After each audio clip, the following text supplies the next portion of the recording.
नमस्कार. श्री शिवशंभो विचार दर्शन आयोजित हिंदवी स्वराज्याचे सरसेनापती हंबीरराव मोहिते यांच्या स्मृती दिनाच्या या कार्यक्रमात मी आपल्या सर्वांचं हार्दिक स्वागत करतो. आजच्या या कार्यक्रमाला जे प्रमुख अतिथी म्हणून लाभलेले आहेत त्यांचा मी परिचय करून देतो. श्री विक्रमसिंह जयवंतराव बाजी मोहिते मूळ सातारा जिल्ह्यातील तळबीडचे रहिवासी आहेत. त्यांचं लौकिक शिक्षण बीकॉम MBA असं झालेलं आहे. त्याशिवाय इतिहास आणि इंडॉलॉजी या विषयात त्यांनी MA पूर्ण केलेलं आहे. संपूर्ण देशभर हिंदवी स्वराज्याची लष्करी आणि आर्थिक व्यवस्था, महाराजांचा दक्षिण दिग्विजय अशा अनेक विषयांवर ते व्याख्यानं देत असतात. भारत इतिहास संशोधक मंडळ पुणे, भांडारकर प्राच्यविद्या संस्था या संस्थांचे ते आजीव सदस्य आहेत. त्याशिवाय हिंदवी स्वराज्य महासंघाचे वरिष्ठ उपाध्यक्ष म्हणून देखील ते जबाबदारी सांभाळत आहेत. आजच्या या विशेष व्याख्यानासाठी ते निमंत्रित आहेत. त्यांनी आपल्या व्यस्त दिनचर्येतून आपल्याला वेळ उपलब्ध करून दिला त्याबद्दल मी त्यांचे आभार व्यक्त करतो आणि त्यांना अशी विनंती करतो की त्यांनी आपल्याला श्री हंबीरराव मोहिते यांच्याविषयी मार्गदर्शन करावं. धन्यवाद. मी विक्रमसिंह जयवंतराव बाजी मोहिते आज आपल्याशी सरसेनापती हंबीरराव मोहिते यांच्या स्वराज्य निर्मितीतील योगदान व त्यांच्या कार्याबद्दल बोलणार आहे आणि माझे विचार आपल्यासमोर मांडणार आहे. ही संधी मला दिल्याबद्दल आपले धन्यवाद. राजाची शक्ती ही सेनापतीमध्ये एकवटलेली असते असं पूर्वंपार आपल्याकडे समज आहे आणि सेनापतीची कर्तव्य काय आणि स्पेशली आपल्या मराठा हिंदवी स्वराज्याच्या पार्श्वभूमीवर हे समजून घेणं फार जरुरी आहे की सरसेनापतींची काय कर्तव्य होती.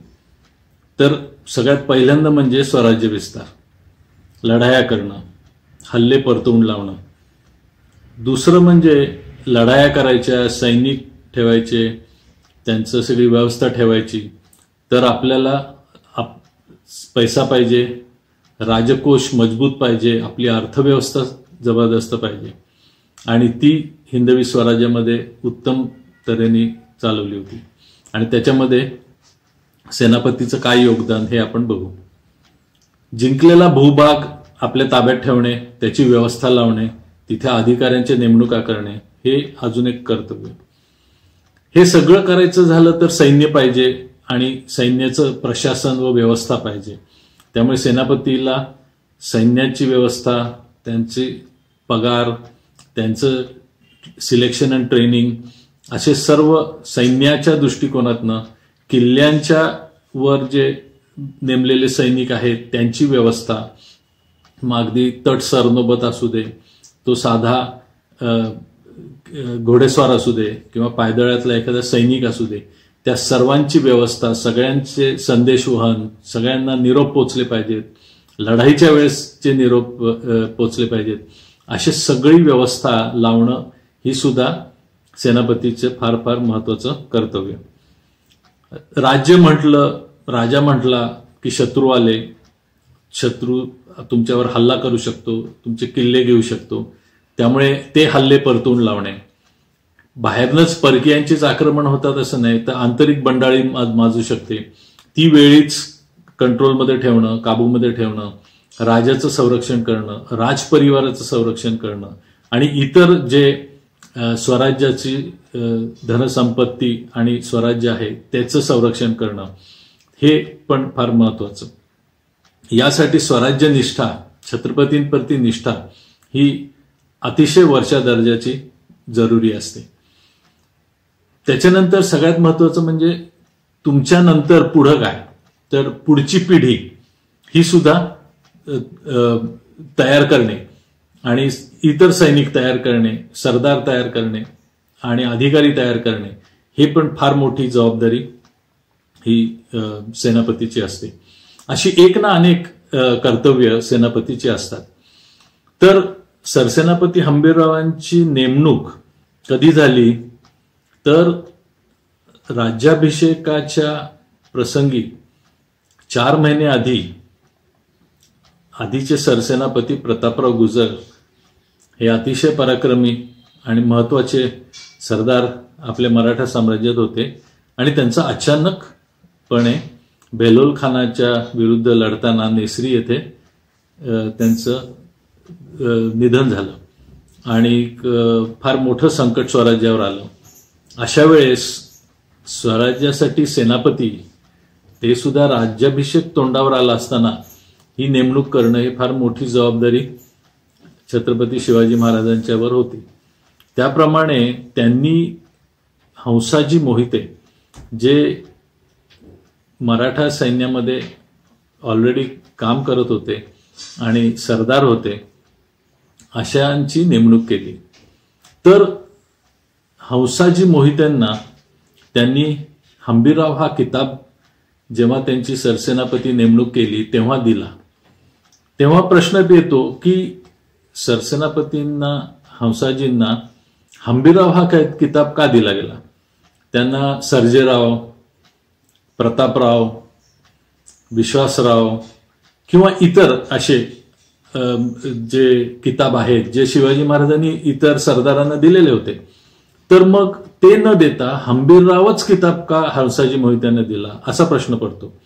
आणि त्याचं उत्तर जेव्हा शोधलं तेव्हा असं दिसतं की हंबीरराव मोहिते हे मोहिते चव्हाण घराण्याचे एक पिढीतील वंशज आणि मोहित्यांची कुळी चौहान किंवा चव्हाण आणि त्या पिढीमध्ये 1280 ते 1301 मध्ये रणथंबोर येथे पृथ्वीराज चौहानाच्या खाली 7वी पिढीमध्ये रणथंबोर येथे राय किंवा राव हमीर देव चौहान असा उल्लेख असलेला राजा तिथे होता आणि तो अतिशय आदर्श, अतिशय पराक्रमी आणि सर्व कलाकार, विद्वान यांना आपल्या राज्यामध्ये आश्रय देणारा, दिग्विजय केलेला, स्वतःचा आदर्श असं मंत्रिमंडळ होतं. त्याच्या मंत्रिमंडळात 10 मंत्री होते आणि अतिशय उत्तम व्यवहार होता. त्यांनी स्वतःचं राज्य वाढवलं आणि एवढंच नाही तर परकीय तुर्की आक्रमणापासून आपल्या भारत देशाचं संरक्षण करण्याचा आटोकाट प्रयत्न केला आणि जबरदस्त पराक्रम गाजवला. त्याच्या पराक्रमाच्या काही आख्यायिका आहेत आणि त्याच्यावर काव्य रचली गेलेली आहेत आणि अजूनही ते जसं आपण महाराष्ट्रामध्ये छत्रपती शिवाजी महाराजांच्या वरचे पोवाडे ऐकतो तसं राजस्थानमध्ये हम्मीर रासो किंवा हम्मीर काव्य अशी काव्य केलेली आहेत. अतिशय अप्रतिम काव्य आहेत आणि त्याचं दानशूरपणा, त्याचं कर्तृत्व, त्याची मर्दुमकी आणि त्याचा भारताविषयीचा प्रेम, राष्ट्रप्रेम असे अनेक विषय घेऊन ते त्यावेळेसच्या कवींनी त्याचं फार कौतुक केलेलं आहे आणि ते अजूनही प्रचलित आहे. असा हा राजा आणि अशा राजांनी सगळ्यात मोठा पराक्रम काय केला तर त्यावेळेस खिलजी परकीय आपल्या भारतामध्ये राज्य करत होते आणि ते आले होते आणि त्याच्यामध्ये जलालुद्दीन खिलजी याला राव हमीरदेव चौहाननी 3दा हरवलं. त्याच्यानंतर राज्यावर आलेला जो अल्लाउद्दीन खिलजी आहे त्याला एकदा हरवलं आणि शेवटी 1301 मध्ये प्रचंड मोठं सैन्य घेऊन जेव्हा अल्लाउद्दीन खिलजी आला तेव्हा फितुरीमुळे हमीरदेव चौहानाची हार झाली आणि त्या लढाईमध्ये तो मारला गेला. आता तो मारला गेला तेव्हा त्याचं वय 30-32 वर्षाचं असेल.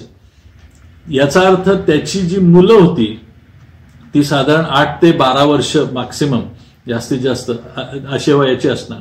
त्यामुळे ते तिथून निघाले असणार. त्यांना कोणीतरी त्यांचे भाऊ असतील किंवा त्यांचे इतर कोण सरदार असतील त्यांनी त्यांना सुरक्षित स्थळी हलवलं आणि ते दक्षिणेमध्ये उतरून पुढे मोहिते चव्हाण ह्या नावानी प्रसिद्ध झाले आणि त्यांनी प्रचंड पराक्रम केला. आणि हा सगळा इतिहास हंबीरराव मोहितेंच्या आधीचा आपण इतिहास सांगतोय.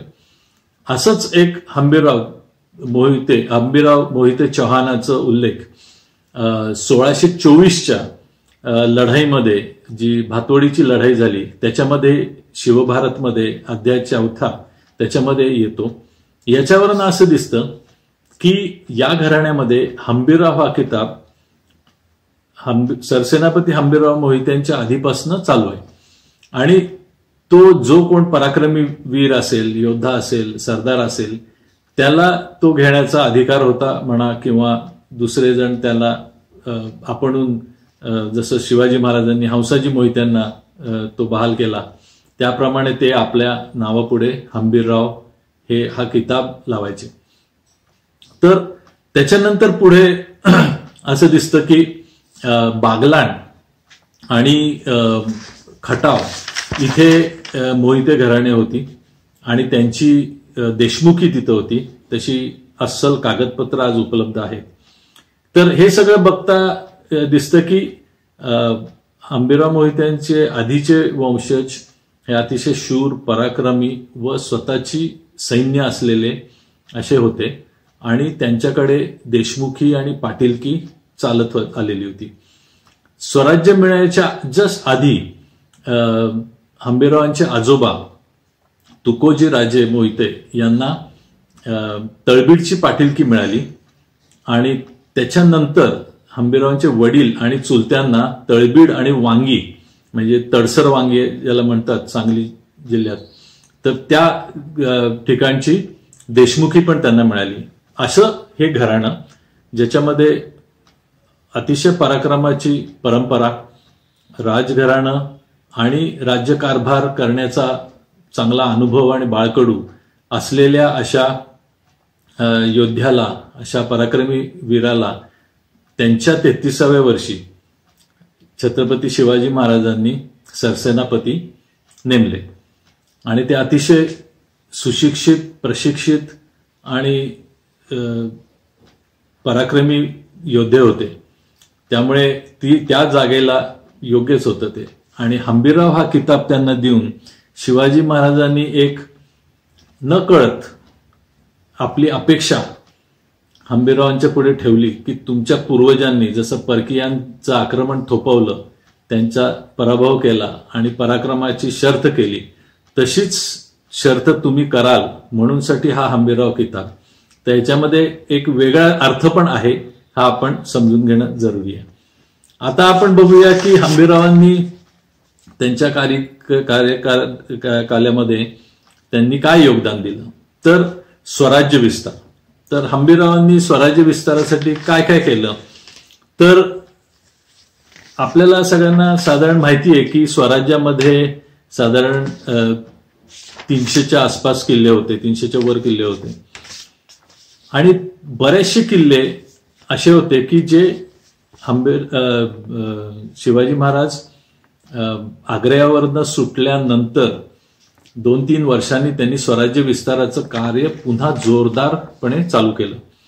अशा विस्ताराच्या कार्यामध्ये शिवाजी महाराजांच्या शेवटापर्यंत हंबीररावांनी त्यांना जबरदस्त साथ दिली. तर काही नंबर्स जर का बघितले आणि काही लढायांची नावं बघितली तर त्याच्यावरनं असं दिसतं की 300च्या आसपास किल्ल्यांपैकी जवळजवळ 100 किल्ले हे हंबीररावांच्या कारकिर्दीच्या दरम्यान त्यांच्या डायरेक्ट, प्रत्यक्ष किंवा अप्रत्यक्ष लिडरशिप खाली हे 100 किल्ले जिंकलेले आहेत. याच्यावरून तुम्ही मला लक्षात येईल की केवढं प्रचंड मोठं कर्तृत्व आणि पराक्रम त्यांनी गाजवला असेल आणि शिवाजी महाराजांना जी साथ दिली आणि त्यांचं मार्गदर्शन त्यांना लाभलं आणि पुढे हंबीररावांनी त्यांच्या मार्गदर्शनाखालीच जे हे पराक्रम गाजवला त्याला तोड नाहीये आणि स्वराज्य निर्माण केलं ते हेच म्हणतात. त्याच्यामध्ये काही महत्वाच्या ज्या लढाया आहेत ते येलबुर्गाला हुसेन खान मियाना याला हरवलं, कल्याण भिवंडीची लढाई, नाशिकमध्येची लढाई, खवासपूरची लढाई, पन्हाळ्याला 2दा लढाई केली, चंदनवनगडची लढाई, अशा अनेक लढाया त्यांनी केल्या.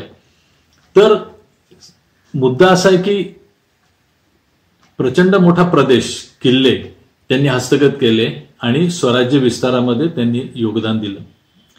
दुसरं आपण कर्तव्य बघितलं ते म्हणजे राजकोष. आता हे सगळं स्वराज्याचं कारभार सांभाळायचं म्हणजे राजकोष पाहिजे आणि आपली आर्थिक परिस्थिती मजबूत पाहिजे.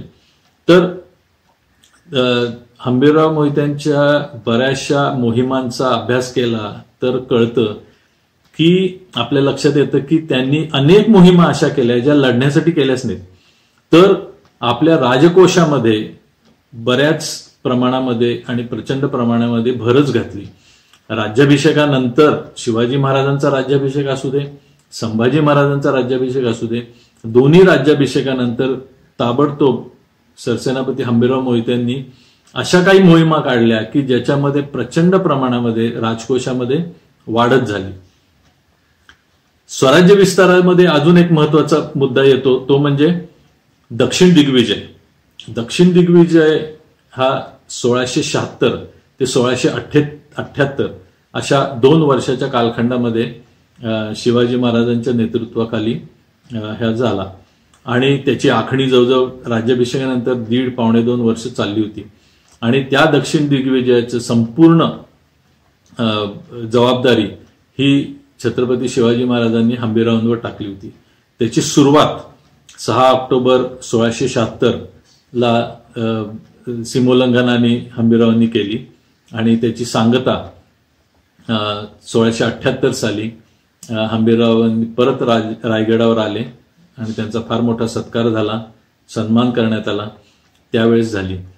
तर या दक्षिण दिग्विजयामध्ये काय काय मिळवलं, तर दक्षिण दिग्विजय एकतर शिवाजी महाराजांच्या संपूर्ण कार्यकिर्दीमधली सगळ्यात मोठी मोहीम होती.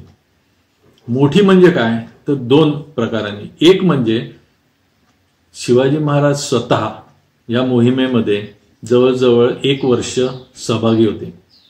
दुसरं म्हणजे या मोहिमेवर निघताना त्यांनी 60,000 सैन्य स्वतःबरोबर घेतलं होतं. 40,000 पायदळ व 20,000 घोडदळ असं प्रचंड मोठा लवाजमा आणि सरदार बरोबर घेऊन ते भागानगर हैदराबाद येथे गेले होते आणि तिथे त्यांनी तो भागानगरच्या राज्याला आपलं मांडलिकत्व पत्करायला लावलं आणि मग पुढे तंजावरपर्यंत हंबीररावांबरोबर ते गेले. तर या सगळ्या ह्याच्यामध्ये हंबीरराव मोहिते आणि इतर सरदारांनी मिळून स्वराज्यामध्ये 100 किल्ले सामील केले आणि 20 लक्ष होनाचा प्रदेश हा काबीज करून स्वराज्याच्या राजकोषामध्ये भर घातली. सो याच्यावरनं कळतं की त्यांनी किती महत्वाचं काम केलं. त्याच्यानंतर या सगळ्या जिंकलेल्या भूभागाचं त्यांनी व्यवस्था लावली. शिवाजी महाराज 1 वर्षांनी परत आले होते. 1 वर्ष ते जास्ती थांबून तिथे हंबीररावांनी पूर्ण व्यवस्था लावून तिथले जे सरदार होते त्यांना ते सुपूर्त केलं आणि परत आले. त्याच्यानंतर बंड मोडीत काढणे किंवा आक्रमण. तर आक्रमण तर आपण बघितलीस की आदिलशाह असू दे, मुघल असू दे, इतर कोण आपले देशाचे शत्रू असू देत, त्यांचा तर मुकाबला त्यांनी छत्रपती शिवाजी महाराज आणि छत्रपती संभाजी महाराजांच्या काळामध्ये केलाच आणि त्यांनी एकही लढाई हारली नव्हती. असे त्यांचं प्रचंड मोठी मर्दुमकी होती. तंजावरचं राज्य सुद्धा त्यांनी जिंकलं आणि शिवाजी महाराजांच्या सांगण्यावरनं त्यांनी पुन्हा एकदा ते व्यंकोजी आणि त्यांच्या पत्नी दीपाबाई साहेब यांना सुपूर्त केलं. ते त्यामुळे त्यांचं अहंकार पण मध्ये नव्हता की मी जिंकलंय आणि राजा परत ते का त्या आधीच्या राजाला देतोय. तर हा प्रकार त्यांच्यामध्ये नव्हता. एक तर लीड और फॉलो याच्याबद्दल ते अतिशय क्लिअर होते, असं एकंदरीत त्यांच्या वागणुकीवरनं दिसतं. पुढे त्यांची स्वराज्य निष्ठा तर अप्रतिमच होती आणि त्यांनी जेव्हा छत्रपती शिवाजी महाराज कालवश झाले, अचानकपणे ही घटना घडली आणि त्यावेळेस जो काही थोडाफार गृहकलह म्हणा किंवा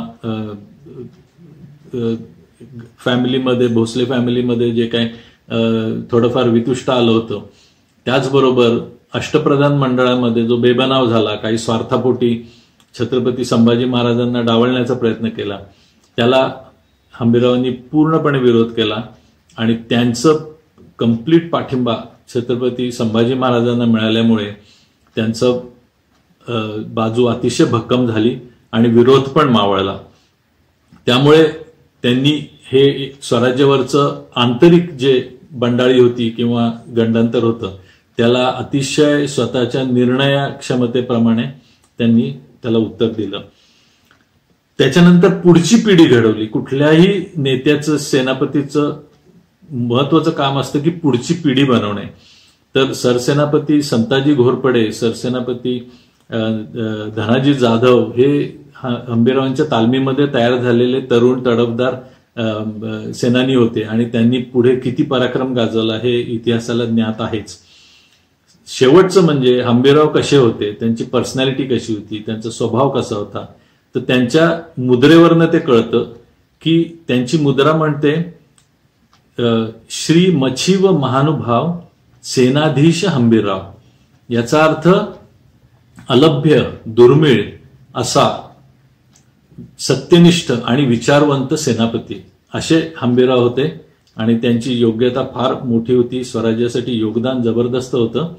तर अशा सेनापतीचं आपण 16 डिसेंबरला पुन्हा एकदा त्यांच्या स्मृतिदिनी आठवण काढूया, नमन करतो आणि पुन्हा मला मोका दिल्याबद्दल धन्यवाद.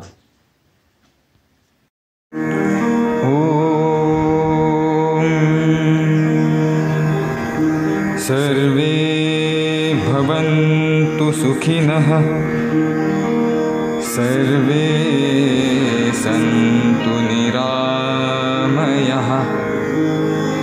सर्वे भद्राणि पश्यन्तु, मा कश्चित् दुःखभाग् भवेत्. ॐ शान्तिः शान्तिः शान्तिः.